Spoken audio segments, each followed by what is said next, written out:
Mi nombre es Cristian Coyaguazo, soy estudiante del Instituto Superior Tecnológico Central Técnico. Actualmente estoy cursando el cuarto semestre en la carrera de mecánica automotriz y este es un video para sistema de inyección electrónica a gasolina. Esta vez voy a hablar sobre sensores automotrices y sistema de inyección de combustible. Vamos a verificar tanto diagramas eléctricos, curvas de funcionamiento, tablas de funcionamiento con voltajes específicos según las condiciones de trabajo, diagramas con la conexión a la computadora, al igual que fallas, soluciones y diagnóstico, tanto en los sensores como en los inyectores del sistema de inyección a gasolina. Bien, primero vamos a hablar sobre los sensores resistivos. ¿Qué son los sensores resistivos? Son sensores basados en la variación de resistencia. Esto se debe a varias magnitudes físicas como mecánicas, térmicas, magnéticas, ópticas y químicas. Aquí podemos encontrar un sensor resistivo. Bien, en las variables mecánicas encontramos el potenciómetro y encontramos su estructura. Bien, en el potenciómetro en sí son dispositivos capaces de medir la posición angular y pequeños desplazamientos de posición lineal. Dependiendo del tipo de posición a medir, se tendrá dos tipos, distintos potenciómetros conservando el mismo principio de funcionamiento. Un ejemplo de un potenciómetro y más conocido puede ser este, que se utiliza para pequeños circuitos en las tabletas que se realiza para realizar circuitos eléctricos, o al igual un buen ejemplo aplicando en el campo automotriz tanto en sensores viene a ser el sensor TPS. Bien, en su estructura poseen una resistencia a través de la cual existe una diferencia de potencial. Además hay un contacto unido a la resistencia pero que se puede deslizar a su alrededor, conocido como whipper. El whipper es esta pequeña palanquita la cual gira y aquí podemos controlar la potencia a la cual necesitamos. Como en este caso el sensor TPS viene a ser este tipo. Bien, en el funcionamiento, el whipper o la pequeña palanca o perilla se conecta físicamente al elemento cuyo movimiento medirá. Cuando este elemento genere movimiento, el whipper se moverá por la resistencia y la tensión de salida cambiará.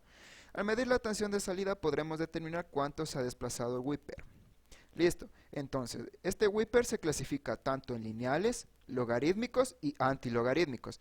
Entonces, aquí verificamos las curvas de funcionamiento según su variación. Cuando es un potenciómetro lineal, su curva de funcionamiento va a ser una línea recta ascendente.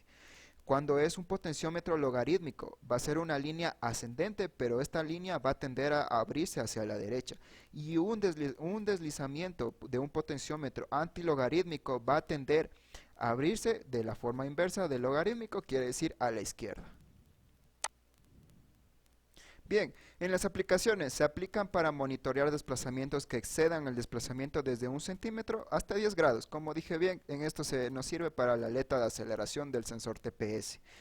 Uno de los más conocidos en el campo automotriz es el sensor TPS, que monitorea la aleta de aceleración, como ya mencioné antes. Entre los materiales que constituyen o conforman esta parte son generalmente compuestos por una pequeña película de carbón aglomerada de plástico, metales nobles aliados y materiales esenciales para resistir altas temperaturas sin deformarse, como la cerámica. Bien, en sensores de medición de presión, en este caso tenemos el sensor MAP, que es el que monitorea la presión en el múltiple de admisión o colector de admisión. Se utilizan para medir la presión interna del múltiple de admisión y presión atmosférica, presión de vapor dentro del tanque de gasolina, etc. La ubicación es diferente y las presiones van a variar dependiendo del tipo de vehículo y las marcas. En sensores MAP, por variación de tensión, mide la presión absoluta del colector de admisión. Este sensor tiene un principio de funcionamiento. El vacío generado por la admisión de los cilindros hace actuar una resistencia variable, que a su vez manda información a la unidad de mando del motor. Esta señal es recibida por la unidad del mando y permite elaborar una señal que mandará hacia los inyectores. El voltaje de funcionamiento de este sensor va a ser de alimentación 5 voltios, masa de 0.8 a 5 voltios o 12 milivoltios y señal de 0.7 a 2.7 voltios.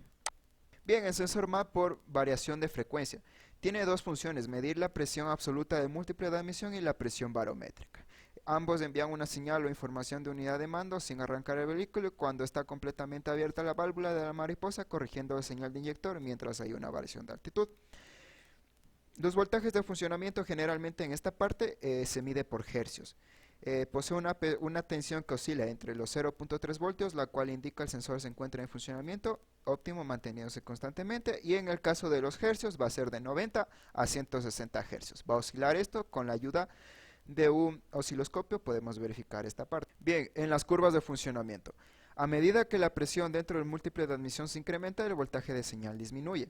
Y el circuito de funcionamiento, pues aquí podemos encontrar el circuito o diagrama eléctrico del sensor MAP, donde encontramos que un voltaje es destinado para alimentación, que en este caso es 5 voltios, la señal y la masa o tierra, que va a ser de 12 milivoltios. En la señal va a variar dependiendo la condición de trabajo del motor. En las curvas de funcionamiento yo he desglosado la curva general para poder estudiarla en 4 partes. Primero, vamos a la primera parte, encontramos diferentes condiciones de trabajo, tanto en apagado y en ralentí o encendido. Vamos a explicar el apagado. Cuando se encuentra en apagado, el voltaje va a ser de 3.2 a 3.4 voltios, se va a mantener constante.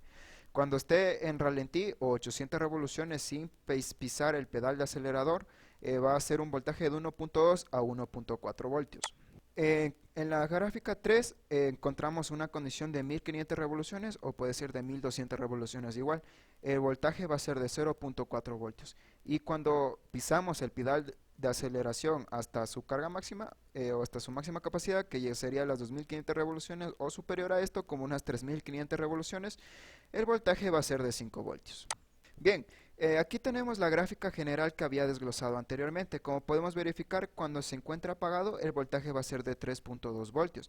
Cuando encendemos el vehículo y se encuentra en ralentí, el voltaje va a descender de 3.2 a 1.2 voltios y se va a mantener constante hasta nosotros pisar el acelerador y llevarlo a una carga de 1200 o 1500 revoluciones, la cual va a bajar y va a ser de 0.4 voltios. Se va a mantener constante y cuando pisemos totalmente el pedal del acelerador, va a subir o va a tener un pico máximo de 4.5 a 5 voltios, que en esta condición de trabajo del motor va a ser de 2500 revoluciones o 3500 revoluciones. Se va a mantener estable o constante y va a tender a decrecer si nosotros dejamos de pisar el pedal de aceleración, ya sea por el ámbito de freno.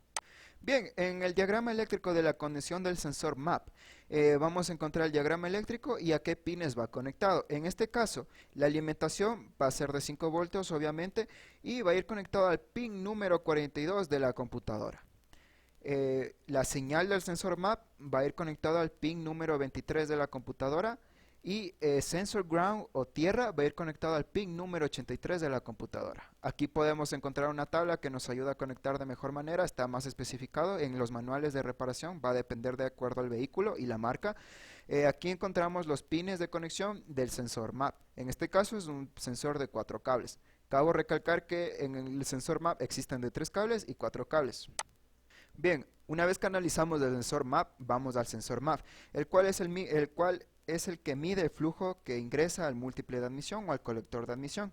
Bien, este sensor MAP funciona mediante un hilo muy fino metálico, el cual se encuentra a una temperatura en el momento que comienza a entrar el aire, se enfría este hilo y las cargas cambiantes del aire causan un efecto diferente sobre la temperatura del hilo. Entonces todo el circuito que maneja el tema de calentamiento del hilo genera una señal de voltaje de acuerdo a qué tanto es enfriado. Bien, esto quiere decir que cuando se enciende el motor, obviamente por la temperatura que alcanza, este hilo se va a tender a calentar. Una vez que ingresa aire mediante la mariposa se abre, va a ingresar aire y va a tender a enfriar este hilo. Entonces la señal va a ser registrada y mediante qué tanto se enfrió ese hilo, se va a determinar cuántos gramos de aire ingresaron y por ende va a variar la señal enviando a la eco.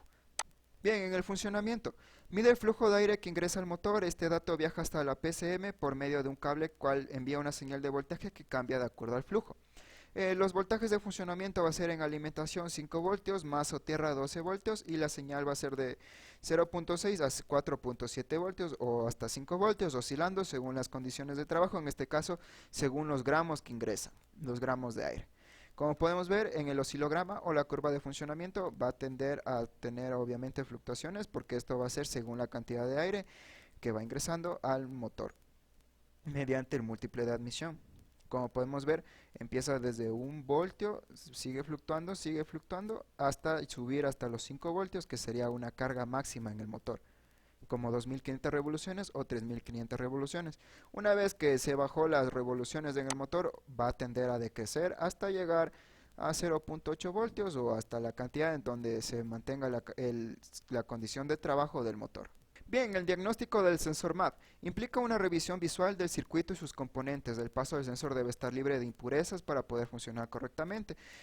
Podemos también verificar que no se encuentren los cables rotos, que no haya cortocircuito, que el material aislante no se encuentre deteriorado, al igual que no exista sulfataciones tanto en los pines de conexión de la ECU o computadora principal y los cables y los pines del sensor. También podemos verificar que no se encuentren roturas tanto en la carcasa del sensor. Bien, en el suministro de voltaje se deberán medir los voltajes con la ayuda de un multímetro, colocando la punta del multímetro positiva en el socket del sensor y la punta negativa en el terminal negativo de la batería del voltaje de alimentación, donde nos tiene que dar un voltaje de 5 voltios en la alimentación. El voltaje de señal va a depender de acuerdo a la condición de trabajo del motor. Para esto tenemos que verificarlo con un osciloscopio para hacerlo más fácil cuando el vehículo esté en movimiento, ya que con un multímetro va a ser muy difícil captar esto. En la tierra, pues principalmente se debe conectar la punta negativa del multímetro en la entrada del cable negativo del socket del sensor y la punta positiva en el terminal positivo de la batería, y nos tiene que dar un voltaje de 12 voltios. Bien, una vez que analizamos el sensor MAP y MAF, vamos a analizar el sensor TPS. Existen 4 tipos de sensores TPS, los que se diferencian entre por sí la manera de conectarse y los elementos internos que poseen. El sensor TPS es el sensor encargado de monitorear la posición de la aleta de aceleración o mariposa de aceleración, como se conoce comúnmente. Bien, según los tipos de TPS vamos a hablar de dos principalmente, que va a ser el TPS ascendente, el cual es un potenciómetro de carbón o grafito, cuya característica es variar la medición de resistencia en la terminal que se encuentra conectada al cursor móvil. Tiene varios elementos, destacando principalmente el cursor y la pista. Bien, principalmente la pista va a estar aquí ubicada, como podemos ver en el diagrama, y el cursor va a ser esto, lo cual nos va a detectar la posición y el voltaje que va a ser emanado por la señal. Bien, el funcionamiento de control envía un voltaje de referencia de 5 voltios constantes a través de una resistencia interna, ya que además de proporcionar al sensor una masa, logrando con un cuyo circuito cerrando a través de la pista del carbón. La resistencia es inversamente proporcional al voltaje. Al utilizar un multímetro, instala el semidir a bajo voltaje, que dependiendo del voltaje se trabaja estaría entre 0.5 y 1 voltio. Esto quiere decir que inversamente proporcional quiere decir que si el voltaje tiende a subir, la resistencia va a bajar, y si el voltaje tiende a bajar, la resistencia va a subir. TPS descendente. Es muy poco común, a pesar de que su composición es la misma que en la de un TPS ascendente. El funcionamiento, su principio de funcionamiento es el mismo antes descrito, se basará en variación de voltaje en función del cambio de resistencia. En este caso, el módulo espera para ver un alto voltaje de 4 voltios de la señal del sensor. En el momento que éste se encuentre en reposo, a una disminución gradual del mismo medida se habrá el estrangulador. Como podemos verificar, el funcionamiento es el mismo y por ende también el diagrama eléctrico va a ser el mismo. Lo único que aquí va a depender el funcionamiento, si es que va a ser proporcional. Si es que el voltaje baja, la resistencia también baja, y si el voltaje sube, la resistencia también sube. Bien, ahora sí vamos a hablar netamente del sensor de posición de la mariposa o aleta de aceleración, conocido como TPS.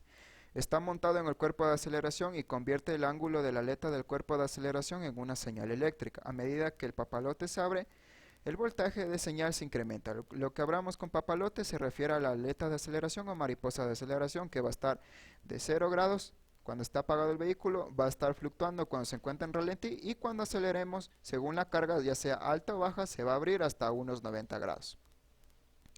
El funcionamiento: un sensor TPS básico requiere 3 cables.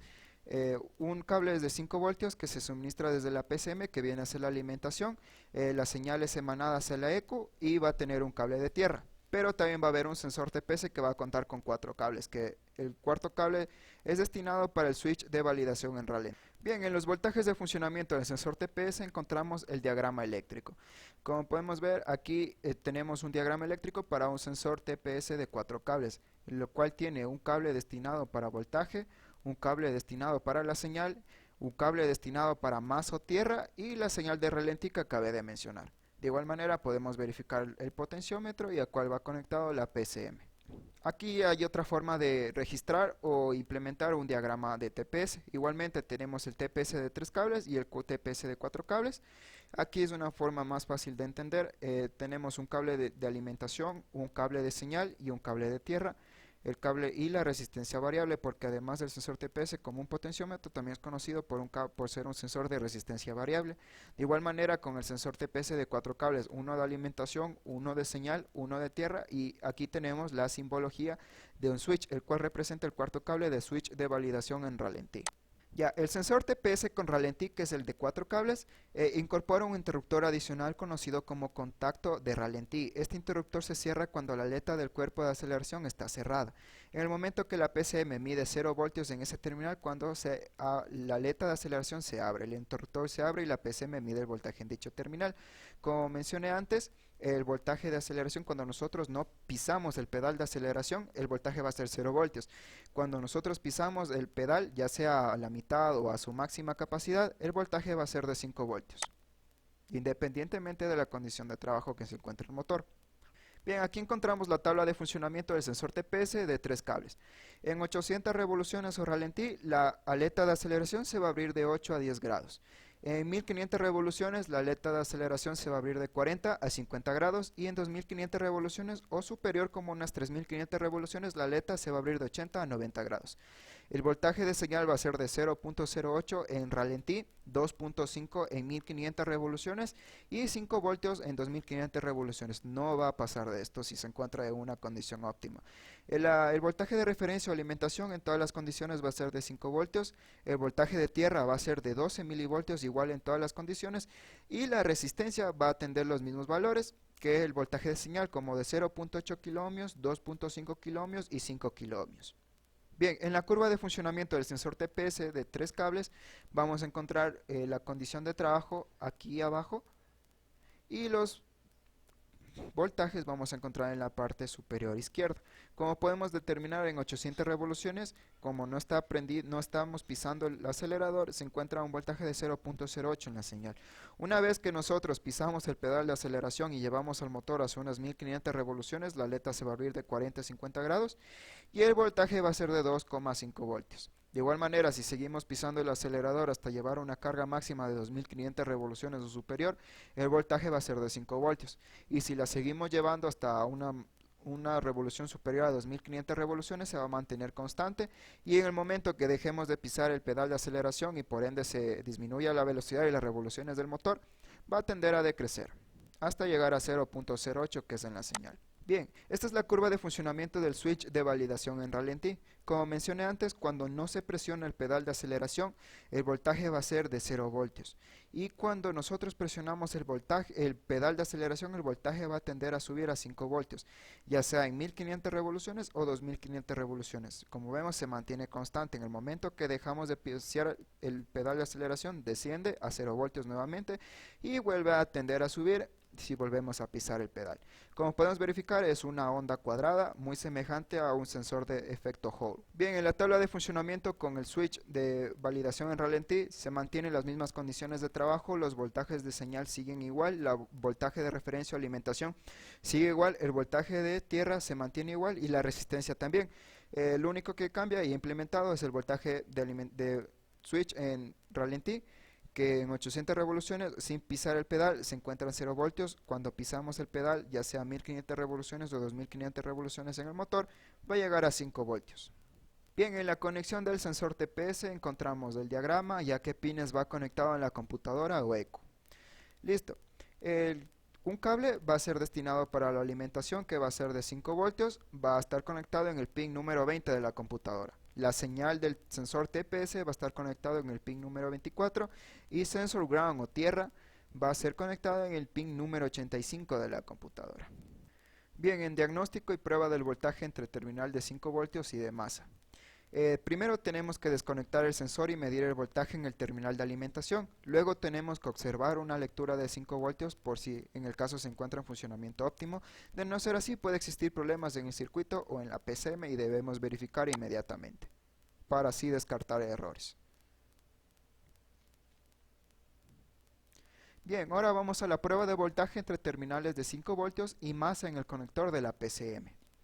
Debemos confirmar si la PCM está proporcionando el voltaje necesario, si se debe realizar esta prueba en el caso de no obtener los 5 voltios.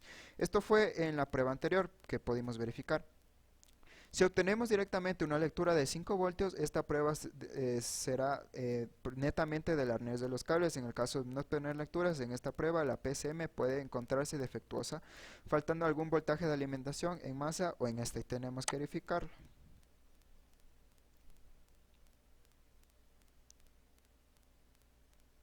Bien, en la prueba de resistencia del sensor TPS se utilizará de igual manera un multímetro automotriz para medir la resistencia del sensor en un terminal especificado por el diagrama y así evitar confusiones. Como podemos verificar en la imagen, pues conectamos los terminales al multímetro automotriz y procedemos a verificar esta prueba, que en este caso vamos a ver si es que existe un vacío. Y la prueba de resistencia total en el sensor TPS, esta prueba es para medir la resistencia total que existe en el sensor TPS. De igual manera conectamos y verificamos la resistencia según las condiciones de trabajo del motor. Si se encuentra apagado o en ralentí va a ser de 0.08 voltios, y si llevamos una condición máxima de trabajo no tiene que pasar de los 5 voltios. Bien, una vez analizado el sensor TPS, llegamos al sensor de oxígeno. El sensor de oxígeno es uno de los sensores más fundamentales en el vehículo, ya que la señal que envía hacia la PCM o ECU toma decisiones sobre cuánto combustible se debe inyectar al motor, al igual que cuánto aire se debe ingresar para tener una mezcla estequiométrica óptima.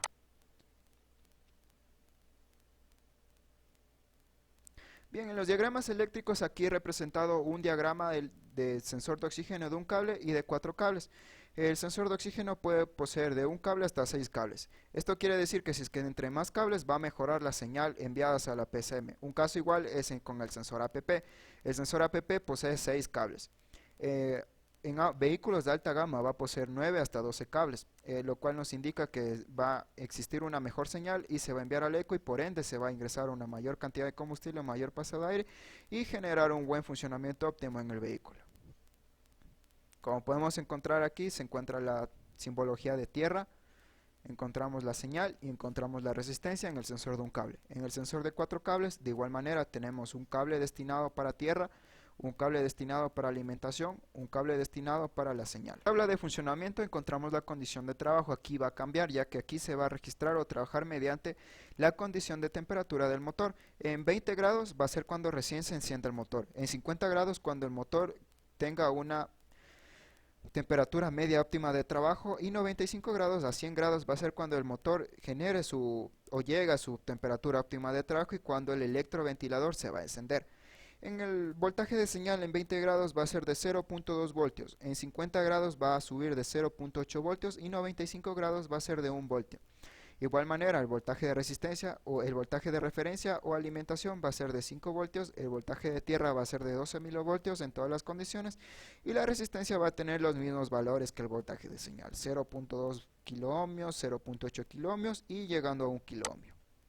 Bien, en la curva de funcionamiento, como podemos verificar, empieza desde 0.08 voltios y baja hasta los 0.2 voltios. De igual manera vuelve a subir un poco más de los 0.8 voltios, pero no llega a 1 voltio, y tampoco cuando baja no desciende de 0.2 voltios. Esto quiere decir que esta curva de funcionamiento se encuentra en óptimas condiciones. La señal siempre debe oscilar entre estas magnitudes, nunca debe ser superior a 1 voltio ni ser menor a 0.2 voltios. En sensores de oxígeno encontramos varios tipos, tanto como el sensor de oxígeno y ratio y el sensor de oxígeno convencional. El sensor de oxígeno y ratio. La PCM usa el sensor de oxígeno para asegurar que la mezcla estequiométrica sea correcta en el convertidor catalítico. En base a la señal eléctrica proveniente del sensor de oxígeno de la PCM, ajustará la cantidad de combustible inyectado en la corriente de aire que ingresa al sistema de inyección de admisión. Como podemos ver, mediante el filtro y mediante el sensor TPS ingresa el aire, se mantiene el sensor de oxígeno que está en el banco número 2, lo registra, y el sensor de oxígeno que está en el banco número 1 también registra, dependiendo de la condición de trabajo, ya sea en admisión o escape. Posteriormente siendo llevado al banco número 1, que está después del catalizador, y nos ayuda a verificar principalmente si el catalizador está funcionando correctamente, ya que el catalizador filtra las sustancias nocivas. En este caso, los dos primeros sensores que se encuentran que se encuentran después de la cámara de combustión, exactamente en el medio del múltiple de escape. Estos sensores nos ayudan a registrar cómo se está combustionando la mezcla, si están existiendo demasiados hidrocarburos no combustionados, si existe monóxido de carbono, demasiado dióxido de carbono, agua. Entonces esta señal se va a dirigir hacia la PCM para ver cuánto se debe inyectar de combustible o cuántos gramos de aire se debe admitir. Bien, el sensor de oxígeno convencional es uno de los más convencionales y está constituido de circonio principalmente. Es un electrodo de platino y un elemento calefactor. El sensor de oxígeno genera una señal de voltaje basada en la cantidad de oxígeno contenido en el gas de escape, comparándola contra la cantidad de oxígeno presente en el aire del ambiente atmosférico. Bien, el funcionamiento: cuando el combustible explosiona en la cámara de combustión, se generan los humos de escape. Dentro de esto existen varias partículas, tanto de hidrocarburos, monóxido, agua y dióxido de carbono, y en otras ocasiones hasta amoníaco. Como podemos ver, la PCM registra qué tan rica o qué tan pobre es la mezcla y va posteriormente a admitir aire o ingresar combustible. Como podemos ver, si se encuentra es una mezcla rica, va a estar en 1, va a descender hasta 14.7, que es la cantidad estequiométrica adecuada, y detectar si es una mezcla pobre, si es decreciente a 1. Bien, el elemento calefactor del sensor de oxígeno es una resistencia eléctrica de 2 amperes. Calienta el sensor a medida que la corriente eléctrica circula a través de ella. La resistencia del elemento calefactor puede verificarse con un multímetro digital en la escala de ohmios. Es directamente proporcional, ya que entre mayor sea la temperatura del calefactor, mayor será la resistencia. Listo, entonces esto quiere decir que entre mayor es la temperatura del calefactor, la resistencia o la señal va a crecer también y va a ser registrada por la ECO.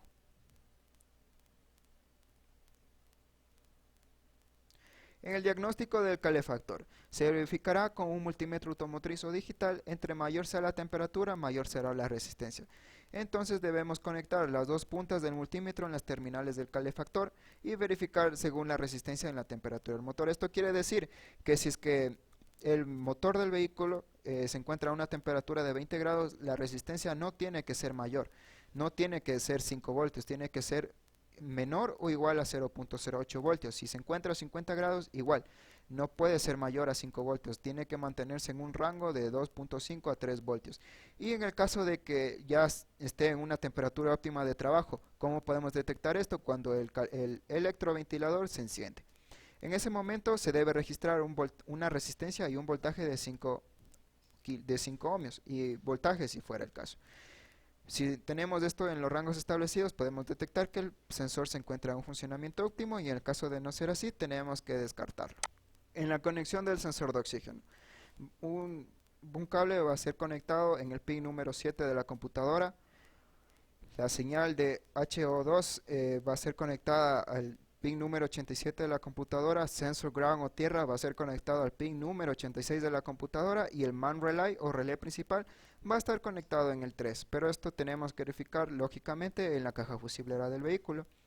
Como podemos verificar, aquí tenemos el esquema de la computadora entre los pines y encontramos la esquematización de los pines del sensor de oxígeno. Bien, una vez que analizamos los sensores, vamos a analizar un actuador, que en este caso son los inyectores del vehículo. Los inyectores son electroválvulas capaces de abrir y cerrarse millones de veces con una reacción muy precisa en el pulso eléctrico, que lo acciona sin fugas ni escapes de carburante. Quiere decir que no va a haber escapes de combustible. Bien, su función es pulverizar lógicamente el combustible, alimentar el sistema y regular el paso de combustible, al igual que introducir una determinada cantidad de combustible en la cámara de combustión para así poder realizar una mezcla estequiométrica adecuada y no generar tanta contaminación. Bien, en el funcionamiento de los inyectores, el combustible que procede de la bomba alimenta al inyector en su entrada. Este se abre paso hasta llegar a la aguja en la parte del inferior, pasando por los conductores perforados ubicados en el cuerpo del inyector. La aguja obstruye la salida cuando se empuja por medio de una varilla por el efecto de resorte, así que el combustible no podrá acceder al interior de la cámara de combustión. Cuando aumenta suficiente presión de combustible en la entrada por acción de la bomba de inyección, el vástago activa el resorte de la aguja, al mismo tiempo que la fuerza de pulverización se ajusta a través de la tuerca ligada a este mismo vástago. El carburante procede o circula desde la entrada hasta llegar al conducto perforado ubicado en la porta tobera. Esto quiere decir que si es que no se envía un pulso de corriente adecuada, el inyector no se va a abrir y por ende no va a ingresar combustible. Bien, la ubicación de los inyectores. Están localizados en la culata o cabezote. Está formado por dos partes de alta precisión, cuerpo y aguja, las cuales poseen rebajes que permiten una mayor transferencia de calor con la combustible, y la inyección es de inyección directa o inyección indirecta. Aquí va a variar la posición del inyector. Si es una inyección directa, se encuentra directamente en la cámara de combustión, y si es una inyección directa, se encuentra en el múltiple de admisión. La inyección directa, pues antiguamente se utilizaba en vehículos. Actualmente se utiliza la inyección directa ya que es más efectiva. En las fallas, el bloqueo de la aguja y la suciedad es un asiento en la tobera. Puede haber una obstrucción del orificio y pérdidas de presión. Detectamos problemas al arrancar el vehículo, además de las revoluciones pueden ser regulares o inestables. Descenso considerable de la potencia del motor, cuya velocidad máxima queda bastante limitada. El consumo de combustible se ve afectado ya que se consume más de lo regular, y cuando el vehículo está frío funciona bien, pero a medida que el mismo se calienta presenta fallos en el arranque o estabilidad del motor. Esto principalmente es cuando el inyector la aguja del inyector se encuentra obstruida. Pero hay casos en que el inyector se encuentra abierto, la aguja se encuentra abierta. Entonces un fallo principal que se puede detectar es cuando encendemos el vehículo en la mañana y hay un exceso de olor de combustible. Entonces ahí podemos verificar que se queda abierto. Esto principalmente pasa cuando se limpió anteriormente los inyectores por ultrasonido y no se verificó que se haya cerrado. Entonces para esto podemos sacar el inyector, obviamente lavarlo otra vez con ultrasonido y posteriormente dar unos pequeños golpes en la mesa y después verificar otra vez si es que está cerrando, y si en el caso de no ser así tenemos que reemplazar el inyector. Bien, ¿y las soluciones? Pues las soluciones son netamente la limpieza. Se puede limpiar con aditivos, que lo que implica agregar líquidos especiales al inyector para destaparlos. Es el método más barato en el mercado, pero no es recomendado por los fabricantes porque estas sustancias pueden deteriorar más rápido esta pieza. Ya en este caso existen aditivos que se colocan en el tanque de gasolina y mientras se va combustionando el combustible lo va limpiando. Otra es el barrido, que consiste en colocar un estanque con líquido de limpieza en el auto cuando se hace el acoplamiento que enciende el motor para la solución circule en la riel de combustible hasta agotar el fluido de limpieza. Este líquido es muy fuerte y debe diluirse bien para hacer una limpieza adecuada.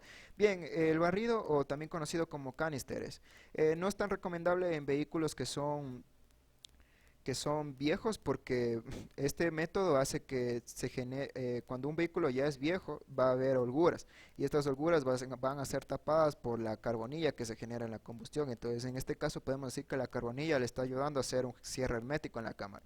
Cuando realizamos esto se va a limpiar tanto el inyector como la carbonilla y va a haber problemas porque va a haber holguras en la cámara de combustión. Y finalmente está la limpieza por medio de ultrasonido. Como mencioné antes, este mecanismo consiste en secar los inyectores y exponerlos a un banco de pruebas para lavarlos. Se coloca una sustancia que es un aditivo que los limpia, y posteriormente con el ultrasonido sale todas las impurezas. De igual manera existe un banco de pruebas en donde antes y después de haber limpiado se debe verificar si es que los pulsos están siendo correctos y está funcionando óptimamente. Bien, y para finalizar tenemos una frase motivadora que dice así: la innovación sin ejecución es alucinación. Esto nos dice que no solamente tenemos que plantearnos una idea, no tenemos que dejarlo así, tenemos que ejecutar esa, no tenemos que hacer las cosas a medias, tenemos que verificar y hacer las cosas con mucha paciencia para así poder obtener una acción exitosa. Igual como conclusión podemos verificar que cada sensor funciona. Igual como conclusión podemos verificar que cada sensor tiene su propia señal de voltaje, pero ambos tienen una misma alimentación, que es de 5 voltios y un mismo voltaje de tierra. Lo único que va a variar va a ser la señal, y esto también va a variar según las condiciones de trabajo, ya que hay sensores que trabajan mediante las revoluciones del motor y hay otros que trabajan mediante la temperatura del motor, como el sensor ST, el sensor OPS y en este caso el sensor de oxígeno que lo analizamos. Los que trabajan con la revolución del motor va a ser el sensor TPS, el sensor MAP y el sensor MAP. Principalmente también existen varios sensores que son resistivos, que son de efecto Hall, que son ópticos, que son inductivos, los cuales poseen también un funcionamiento diferente. También como adicional, cada sistema, en este caso el sistema de inyección electrónica, trabaja en conjunto con los sensores, ya que cada sensor envía una señal y por ende envía la ECU a los inyectores cuánto debe inyectar y a los sensores cuánto cantidad de aire deben dejar admitir, tanto en este caso la mariposa de aceleración, que es monitoreada por el sensor TPS, y el sensor MAP y el sensor MAF. El sensor MAF es el que monitorea el flujo de aire que ingresa y el sensor MAP es la presión que se genera en el múltiple o colector de admisión. Si estos sensores llegaran a fallar, si uno llegara a fallar en el sistema, va a fallar todo el sistema, ya que se estaría enviando datos erróneos y por ende estaría ingresando o más aire o se está inyectando menos combustible y posteriormente nos llevaría a generar fallas en el vehículo y posteriormente obviamente una contaminación excesiva. Bueno, conmigo esto ha sido todo. Hasta la próxima.